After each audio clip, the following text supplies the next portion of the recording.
Untuk bulan Februari ini ya, jadi kita masuki bulan Februari. Di sini saya ambil cerita dalam mengenai siklus ekonomi ya, di economic cycle ya. Jadi kalau kita lihat di bulan Februari sebenarnya dari awal tahun ini kita melihat mungkin cerita dari ekonomi global itu bukan bicara lagi soal fase recovery ya, yang di sebelah kiri itu ya, kiri atas, tapi kita sudah bicara mengenai pertumbuhan ekonomi yang diiringi dengan kenaikan inflasi yang sudah relatif sangat tinggi ya. Sekarang terutama kalau kita lihat inflasi yang cukup tinggi itu terjadi di US, Eropa, dan China ya. Nanti meskipun China sudah agak turun ya. Nah, kalau kita lihat di Indonesia, mungkin kita masih in between di antara dua ini ya. Jadi karena kita agak sedikit terlambat gitu ya kondisinya, jadi mungkin masih ada di tengah-tengah gitu. Tapi kalau secara global itu sudah masuk di kolom yang kanan atas. Nah, di sini saya ambil artikel dari namanya Merlin's ya, Investment Clock ya. Jadi di sini menunjukkan bagaimana siklus ekonomi itu bergerak gitu ya. Nah, kalau kita bicara pada saat fase recovery, mungkin di situ sektor-sektor yang berhubungan dengan teknologi, telekomunikasi itu biasanya relatively diuntungkan atau positif ya, termasuk mungkin yang cukup ramai di tahun lalu itu adalah digital bank ya. Nah, tapi kalau kita lihat di fase overheat ya, itu dengan kondisi overheat itu adalah syaratnya adalah ada pertumbuhan ekonomi, tapi juga terjadi namanya inflasi. Nah, itu yang dinamakan adalah fase overhead ini. Nah, kalau fase overhead ini biasanya aset kelas yang bagus itu utamanya bukan stocks ya, bukan saham sebenarnya, tapi di komoditi. Nah, di komoditi, kemudian kalaupun kita bicara sahamnya, equity-nya itu yang lebih ke value ya. Jadi value stocks itu biasanya akan lebih menarik ya, karena di fase inflasi tinggi, investor akan cenderung melihat quality ya. Jadi quality daripada stocks ya dibanding daripada growth ya. Karena ya kita tahu kalau dengan fase inflasi yang tinggi, suku bunga naik, itu akan kurang menguntungkan buat tech sektor industri atau perusahaan yang bergerak di bidang teknologi. Nah, itu terjadi kalau kita lihat di market di awal tahun ini sudah terpanis gitu ya di teknologi sektor. Nah, jadi cerita yang mau saya ambil di sini adalah bahwa mungkin kita nggak bisa melihat seperti tahun lalu sektor teknologi 2 tahun terakhir yang cukup signifikan kenaikannya, terutama juga di US market. Tapi kita akan lihat mungkin ke saham-saham yang punya value ya, itu yang kita lihat di tahun ini ya. Dan memang sektor komoditas pun juga sebenarnya nggak semua sektor itu akan diuntungkan sebenarnya. Kalau kita lihat sektor komoditas yang lumayan naik adalah contohnya seperti batu bara, nikel, oil itu juga sekarang lagi berhigh lagi ya di $88 dan mungkin ada kecenderungan ke $100. Itu yang akan diuntungkan tuh ceritanya. Nah, ini udah kelihatan dari awal tahun ini ya. Cuman tidak semua saham komoditas akan bagus ya, karena balik lagi harus ada ceritanya juga. Oke, itu dari tentang mengenai siklus ekonomi. Nah, sekarang kita bahas dari sisi per region ya. Amerika Serikat data manufaktur sama servisnya agak melambat di bulan Januari, wajar sekali karena ini kan Omikronnya kan naik ya di US ya di bulan Januari ini, dan ini juga startingnya dari base-nya juga udah tinggi kemarin di November Desember kan udah naik, jadi ya ini sekarang lebih saya bilang normalisasi saja. Selama masih ada di atas 50 itu indikatornya adalah masih ekspansif ya. Consumer confidence-nya itu sebenarnya malah naik ya di bulan ini masih bulan Desember katanya. Jadi belum yang Januari. Nah, cuman yang memang masih PR itu adalah inflasi konsumsi dan produksinya ini masih tinggi sekali ya. Bahkan ini tertinggi dalam kurun mungkin sejak periode sudah lama sekali ya, 30-40 tahun terakhir itu belum pernah ya inflasi Amerika itu ada di 7% ya. Termasuk inflasi produksinya 9,7. Nah, ini yang mempush sebenarnya Fed itu tidak melihat kondisi ini transitori lagi. Jadi kalau di bulan lalu Fed masih bilangnya ini transitori, jadi inflasinya hanya sementara. Tapi kalau lihat perkembangan terkini mungkin lebih cenderung ada permanennya juga ya. Jadi inflasinya US tidak bisa turun secara signifikan dalam waktu dekat. Nah, kalau kita lihat proyeksi yang di sini yang warnanya oranye ya, itu memang relatif masih tinggi ya. Kuartal 1 mungkin average-nya masih 6,8, nanti kuartal 2 mungkin akan mulai turun ke 5,3, tetapi masih ada di level yang bisa dibilang relatif tinggi, bahkan sampai akhir tahun mungkin masih akan stay di atas 3%. Jadi kalau inflasi setinggi ini tentunya nggak bisa dengan kondisi suku bunga US saat ini yang masih di kisaran 0 sampai 0,25% ya, yang di bawah ini ya. Nah, ini jadi tentunya ini akan di-adjust, bahkan kuartal 1 itu ekspektasinya sudah ada kenaikan sebesar 0,25% sampai 0,5% dan terus akan naik sampai di akhir tahun ini proyeksinya akan menjadi 1 sampai 1,25% ya. Jadi itu memang story-nya, dan dengan story itu tentunya US Treasury Yield atau obligasi US yang 10 tahun naik ke 1,75% ya. Wajar sekali. Nah, jadi kebijakan Fed itu sudah berubah. Kalau tahun lalu tapering, sekarang ini namanya tapering off, itu berarti itu udah selesai gitu ya, taperingnya akan diselesaikan di bulan Maret. Nanti akan lift off. Lift off ini adalah pengurangan balance sheet Amerika yang memang melonjak lebih dari 2 kali lipat. Jadi balance sheet-nya atau neracanya Fed itu selama ini beli obligasi itu sudah mencatatkan 8,8 triliun. Jadi Fed ini pegang 8,8 triliun debt atau bond, baik itu obligasi ataupun mortgage debt ya. Itu naik dari 4 triliun ya. Dan ini memang ada kecenderungan mungkin setelah suku bunga naik ini akan dikurangin gitu ya. Tapi kapannya belum di state. Jadi sementara ini masih fokusnya hanya dari kebijakan menaikkan suku bunga dulu. Biasanya agak lama sih, biasanya nggak tahun ini sih, kemungkinan ini. Nah, cuman sisi positifnya adalah dari earning itu masih support ya. Jadi earning itu kalau kita lihat dari 78% dari perusahaan S&P 500 yang udah rilis laporan keuangannya itu so far di atas ekspektasi. Jadi yang penting kalau kita lihat adalah gimana growth-nya juga ya. Jadi kalau inflasinya tinggi nggak ada growth itu namanya stagflasi. Itu nggak bagus. Tapi kalau selama inflasinya tinggi tapi growth-nya ini masih bisa maintain, sustain, itu berarti masih bisa dibilang positif ya. Nah, kalau kita lihat memang di tahun ini ekspektasi growth-nya Amerika sampai akhir tahun memang tidak akan seperti tahun lalu yang bisa hit sampai 6,9% di kuartal 4, mungkin ini akan ada di kisaran 2,5 sampai 3,7% ya. Tapi optimisme konsensusnya masih growth. Nah, mungkin yang menjadi perlu diwaspadai adalah ini US Treasury 10 tahun, meskipun sekarang dari 1,75, tapi trennya ini masih akan terus meningkat sebenarnya ya, sampai di atas 2% diekspektasi di akhir tahun ini. Oke, kita lanjut ke Eropa. Nah, di Eropa itu secara data manufakturnya masih positif ya, malah naik lagi, yang indeks jasanya agak turun. Inflasinya sama ceritanya di US naik, cuman yang agak parah itu sebenarnya dari sisi inflasi produksi, itu naik 23%. Nah, ini terutama di sana itu masih struggling dengan biaya energi listrik dan gas. Jadi agak beda kalau dengan Amerika itu mereka masih punya cadangan minyak yang cukup tinggi gitu ya. Karena mereka juga the biggest manufacturing untuk oil di dunia ya. Tapi Eropa mereka sebenarnya nggak punya banyak source ya untuk energi ya, terutama listrik dan gas. Nah, ini masih struggling misalnya seperti batu bara ya. Kalau di Eropa kan lebih strict ya penggunaan batu baranya, kan memang kemarin kan sempat dibatasin sekali, padahal itu menjadi energi listrik yang murah gitu ya. Sedangkan harga gas juga melonjak. Jadi ini belum turun, bahkan masih naik sebenarnya kalau kita lihat di bulan Januari. Tapi sebenarnya ekspektasi konsensus marketnya mungkin akan gradually akan turun, terutama setelah musim dingin ini lewat gitu ya. Jadi kalau kita lihat inflasi yang saat ini harusnya juga sama akan cenderung menurun sampai bahkan mungkin bisa di bawah 2% konsensusnya di akhir tahun 2022 ini. Itu ceritanya. Nah, cuman ini sisi cerita dari bank sentralnya, ya ECB itu sama, dia akan mengurangi stimulusnya mereka, terutama mereka itu ada 2 stimulus. Yang pertama namanya PEP atau Pandemic Emergency Purchase Program, yang warnanya hijau di sini, itu akan dihentikan di bulan Maret untuk terakhir. Tapi yang satunya lagi, stimulus satunya namanya APP, Asset Purchase Program, yang warnanya biru, ini masih akan dilanjutkan meskipun gradually akan menurun ya jumlahnya gitu ya sampai akhir tahun 2022. Nah, cuman kalau kita lihat statement dari bank sentralnya ECB, Lagarde itu mengatakan kalau mereka belum akan cenderung menaikkan suku bunga tahun ini. Dan kalau kita lihat konsensus marketnya itu masih akan di kuartal 2 2023. Nanti ini baru akan ada ekspektasi untuk kenaikan suku bunganya ya di Eropa.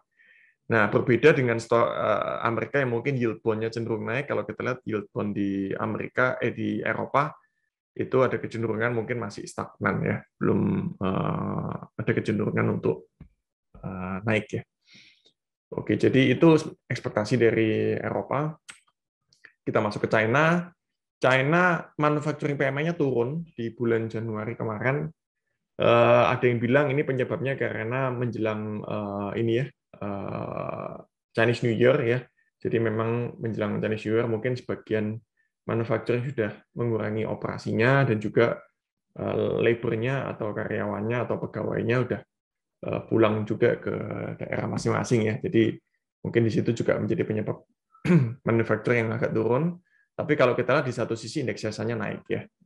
Jadi itu di China. Nah, inflasi sudah mulai turun, terutama kalau China itu yang penting di watchlist adalah inflasi produksi. Nah, kenapa inflasinya udah mulai turun ya? Kebijakan China yang cukup strict sebenarnya terhadap kondisi di China. Ya salah satunya kalau kita lihat kan yang saya dengar juga ya, misalnya pabrik-pabrik yang menggunakan listrik itu secara tinggi itu harus dipaksa tutup. Nah, itu salah satunya adalah yang tinggi konsumsinya itu industrinya aluminium ya. Jadi perusahaan aluminium itu juga disuruh tutup gitu ya, supaya konsumsi listriknya itu nggak kemakan di perusahaan-perusahaan yang boros gitu ya. Di satu sisi kan mereka juga gencar sekali meningkatkan kembali pasokan ya, terutama dari coal mining yang sempat ditutup itu di reopen atau dibuka lagi. Jadi memang itu akhirnya berhasil menekan kenaikan inflasi dari sisi produksi. Nah, kalau dari ke sisi konsumsi, memang ini melambat, masih belum bagus sebenarnya kalau kita lihat inflasi konsumsinya. Makanya China itu kembali melakukan relaksasi. Jadi kalau kita lihat di US, Amerika tadi tightening, di Eropa itu ada kecenderungan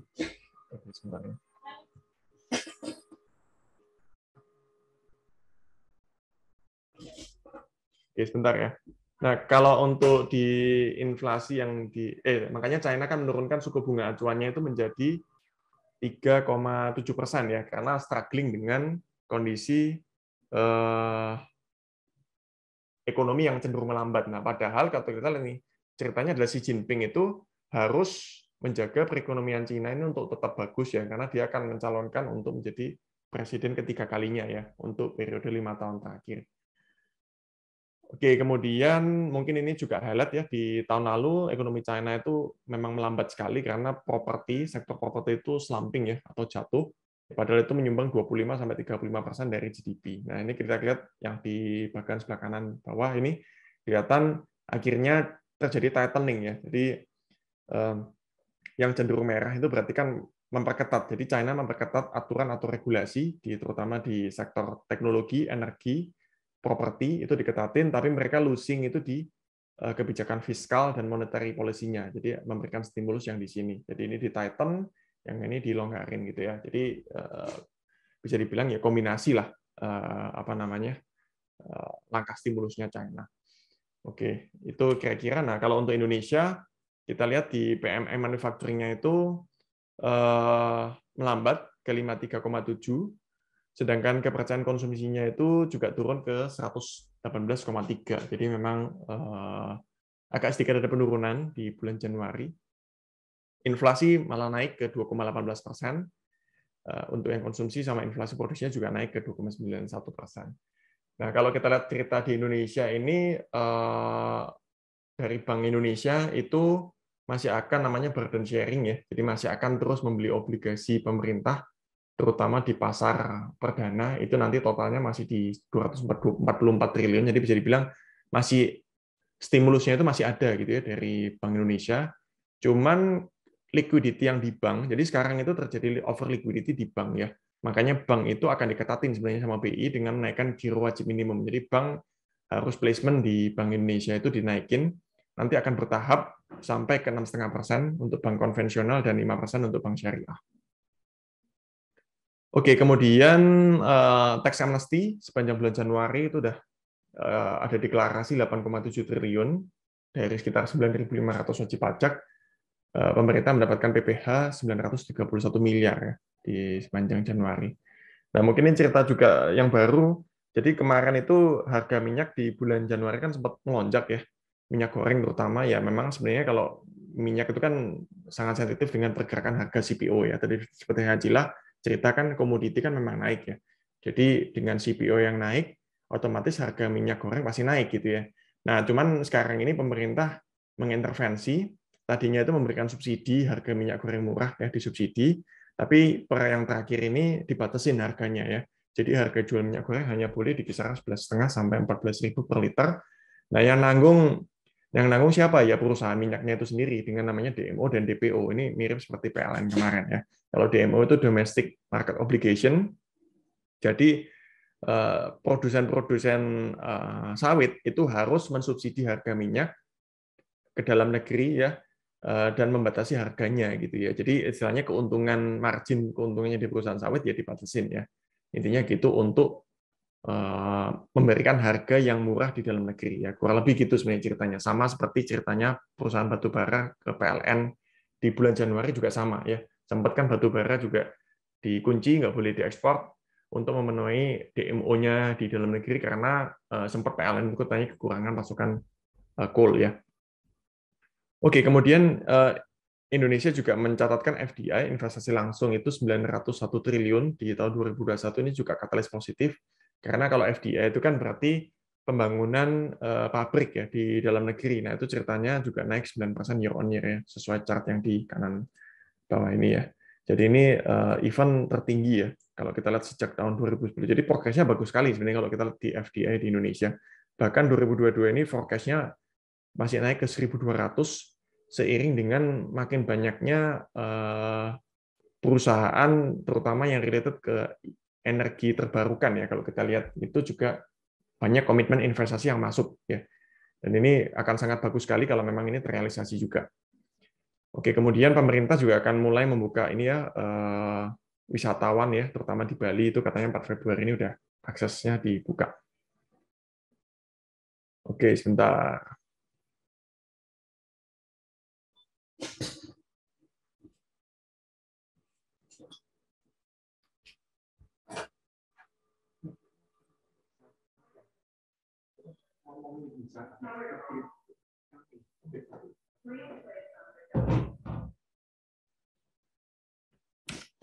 Oke, saya lanjutkan ya ke saham. Nah, kalau kita lihat yang di saham itu di sepanjang sebulan terakhir ini ya, memang dari awal tahun US market sama terutama di area ini ya, Korea, Jepang, China itu turun cukup tajam ya.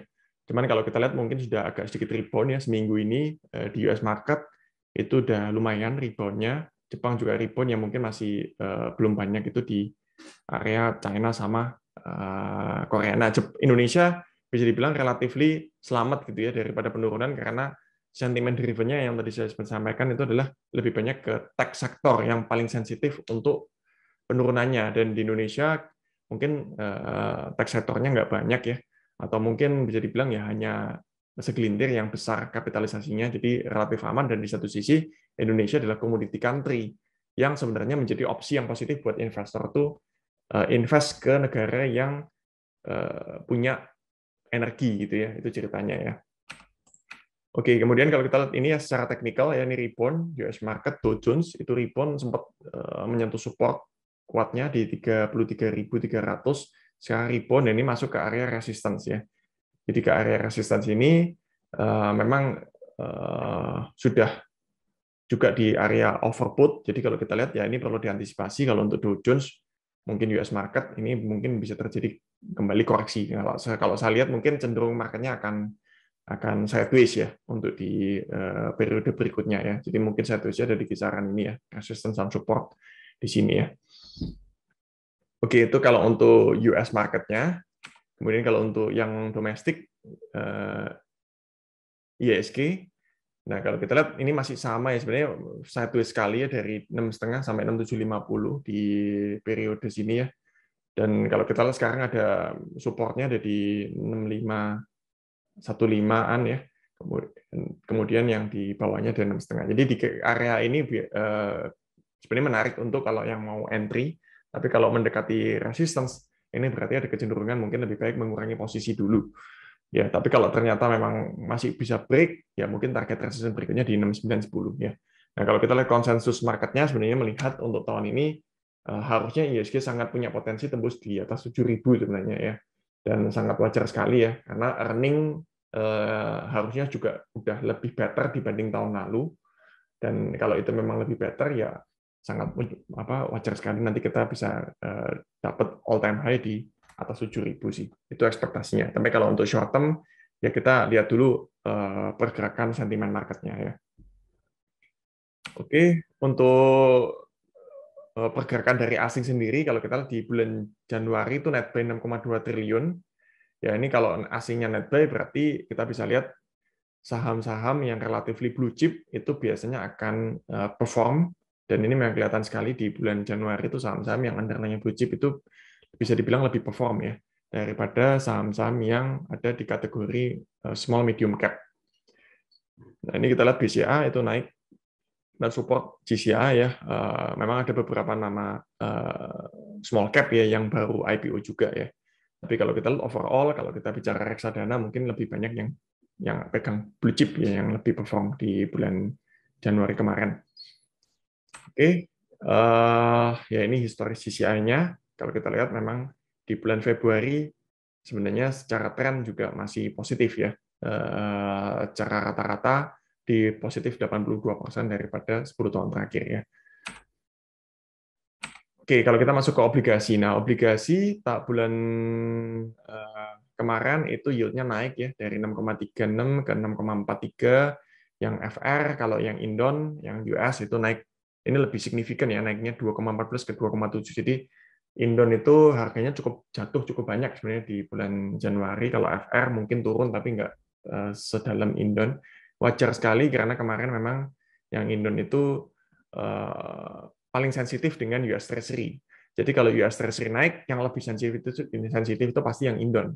Kalau yang FR itu nggak serta-merta langsung sensitivitasnya lebih kecil ya. Kenapa? Karena yang FR ini kan masih ada bayarnya seperti BI, bank itu juga masih bisa beli. Nah, kalau kita lihat kepemilikannya itu di sini, bank umum itu tercatat 34%. Dan kalau kita lihat di foreign, investor asing hanya tinggal 19%. Dan Bank Indonesia 26%. Jadi memang kepemilikan yang signifikan naik itu di SPN, itu memang di bank sama di BI, sedangkan asingnya rendah sekali ya, turun ya. Sedangkan kalau dulu historisnya itu, asing itu sempat 40% dari total issuance ya.